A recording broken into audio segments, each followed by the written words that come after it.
Yeah, that's why energy is so important to us, Energy. Let's talk about energy. Yeah. That's why energy is.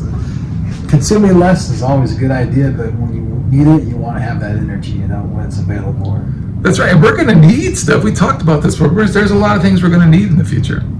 There's at least 3 things I can think of off the top of my head. We're going to need more energy for things like AI, electric cars, natural gas replacements, and cryptocurrency. AI is going to consume a tremendous amount of power.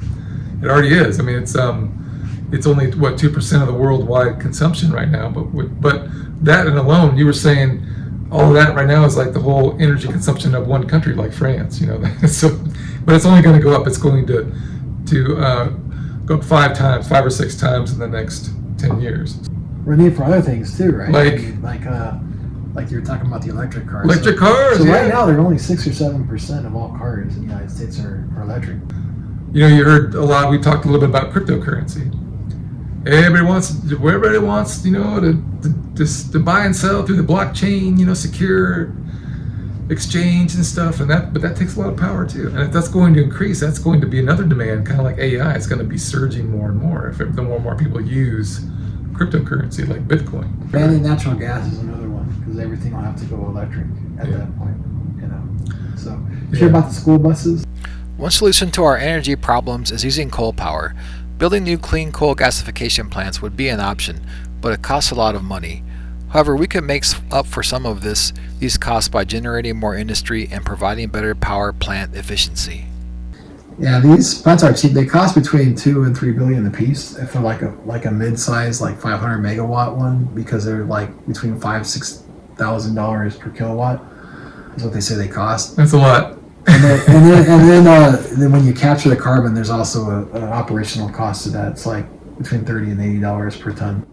So, but there are some. Maybe you can recoup some of those costs by the other industries that you can create, right? So you're creating other products that you can sell, and you're also the efficiency of the plant is higher than most plants. Up to 60% you're talking about. So you can maybe recoup some costs through the efficiencies as well. So can we also create hydrogen in these plants? Well, yeah, definitely, yeah. So that's when there you go. these IGCC plants make they can make natural gas too, methane too, but they can make hydrogen.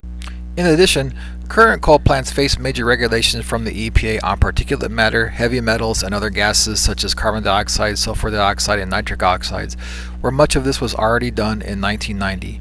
The 2024 power plant rule just makes the restrictions on these emissions more stringent.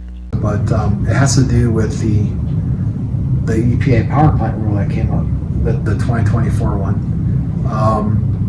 And so it was passed this year, and so it's going to be more stringent on the restrictions on the pollutants from the coal plants. It's not just carbon dioxide, but it's other things like sulfur dioxide, nitrogen oxides, heavy metals.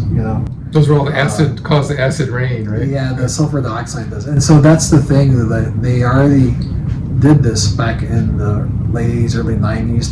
They had a Clean Air Amendment Act, because the acid rain was such a problem, and they knew it was mostly from right. I remember that. Yeah, when we were kids. So they put in these scrubbers, and so they already kind of do take in the particulate matter and the sulfur dioxide and the heavy metals, but the restrictions are going to be more stringent now. They're going to increase the percentage that has to be taken out.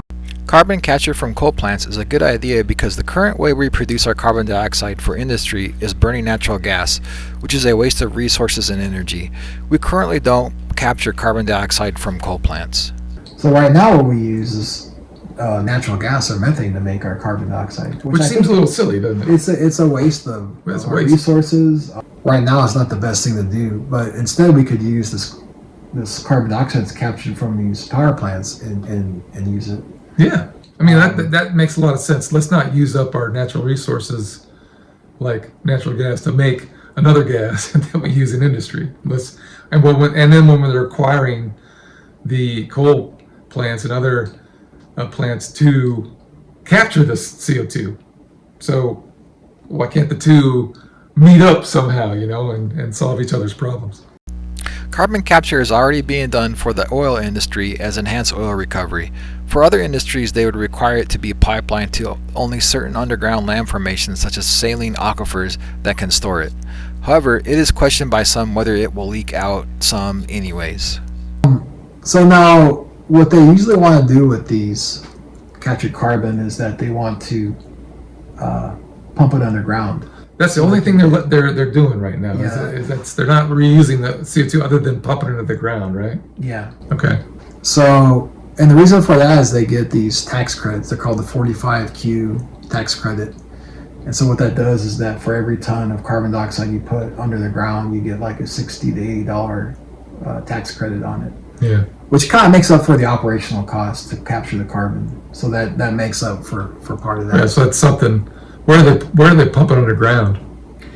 Well, there's only certain kind of land formations you can do this for. So the main one would be like saline aquifers with porous rock underneath, and you have enhanced oil recovery, which are oil fields that have been used before, like in the Midwest, and you pump it underground, it produces more oil. But as far as power plants, I think they would need to pipeline it into those. Or maybe they tanker it in. Yeah, any kind of lands, I think you're going to need to like either build it on there or pipeline it in. And so it's going to be expensive too to do that. And weren't you saying that the concern there is that it might seep up out of the ground and get out anyway? Yeah, that's what some people are saying with these like saline aquifers or different land formations that may come out of the ground anyways, because they don't really know if it's going to stay down there for sure. However, any captured carbon dioxide that gets the tax credit must be pumped underground. We think that they should at least give these same tax credits for capturing it, putting it into tanks, and distributing it to other businesses, which would allow for a beneficial circular economy. Yeah, they don't give the tax credits if you just capture the carbon dioxide, compress it in tanks, and then give it to somebody else. Then they don't get that tax credit. I don't know why they wouldn't do that, especially the industry you could create from that. You could create a lot of, instead of like using that oil underground, you could have a circular economy, Mm-hmm. And right. You could recycle that carbon dioxide and make the same things you do with petroleum, to make your materials, and use the carbon dioxide instead. Well, yeah, I mean, so you take the CO2, put it in tanks, and you can ship it out to all these places. The corn ethanol industry wants to reduce their carbon intensity score by putting the carbon dioxide underground, but this practice will invade much farmland in the Midwest in order to pipeline it to the appropriate underground land formations. One of the things that's kind of interesting about pumping it underground is that the ethanol industry, the corn ethanol industry, produces a lot of carbon dioxide when they ferment the corn starch and produce ethanol. And so, I wrote a book a while ago. I was telling you Famous about. book, yeah. Yeah, it's called Biofuels Manufactured from Renewables Other Than Cornstarch. And so, I'm not trying to take like just one side all the time, although I'm kind of more not for growing corn, it's exclusively corn for ethanol. But in order for them, so like in the Inflation Reduction Act, what they're going to have in the future, and they're going to pass this law, it's called the 45Z tax credit, starting in the beginning of next year. They're going to, a ethanol plant needs to reduce their carbon intensity score, which means that they need to make their fuel cleaner without emitting as much carbon dioxide. And one of the chief ways they want to do it is by pumping that carbon dioxide in the ground. And so there's almost 200 ethanol plants in the Midwest. So a lot of them are they have to create a big pipeline infrastructure for that. And so then they'll have to transport all that gas or it's carbon dioxide through the pipelines and pump underground, like under these kind of like land formations. But they're going to have to do it through farmers' land, and so the farmers don't really have as much of a choice in this.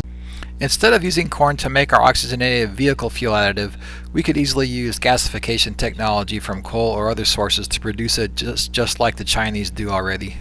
Yeah, because like right now in China, that's how they make instead of using ethanol like we do here in the United States from corn, they make their fuel additive methanol from the coal. There you go. They gasify the coal and they make methanol that way. And I don't see what's wrong, like why we couldn't just use those coal plants or similar industries with the synthesis gas to make our vehicle fuel additives, because a lot of times they're oxygenated type of chemicals. Okay, well, on that note, keep on researching, Yeah. all you people out there, to find ways that we can look at what the systems we're using and try to make them better, so we can reduce our CO2, yet we can provide all the necessities of life. All right, man. Okay, so until next time, we're the Climate Change Brothers. We're here to educate.